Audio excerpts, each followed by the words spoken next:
अल्मोड़ा पेटसाल के लक्ष्मी नारायण मंदिर में 24 मई से भागवत कथा की शुरुआत हुई है। ये कथा 30 मई तक चलेगी। 31 मई को विशाल भंडारे का आयोजन किया गया है। यहाँ आयोजित भागवत कथा में भक्तों की भीड़ उमड़ रही है। कथा व्यास जी ने कहा कि भागवत कथा मनुष्य को जीने की कला सिखाती है।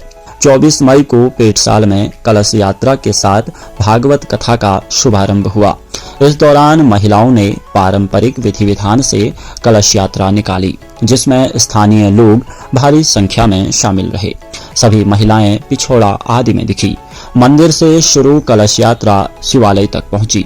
उसके बाद शिवालय से अमृत स्वरूपी जल अपने अपने कलश में भरा गया और पूरे गांव में घूमते हुए भगवान का जयकारा लगाते लक्ष्मी नारायण मंदिर पहुंचे।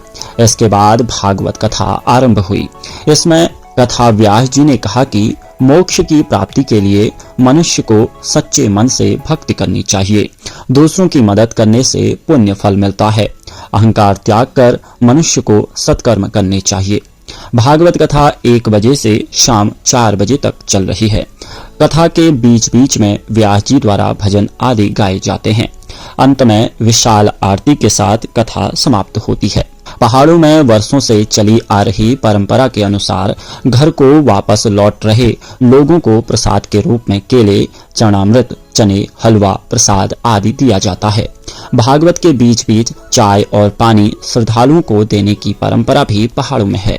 रात को भजन संध्या के बाद प्रसाद के रूप में भोजन की व्यवस्था की जाती है। बाहरी कोई व्यक्ति आता है तो उसको भी भोजन कराया जाता है।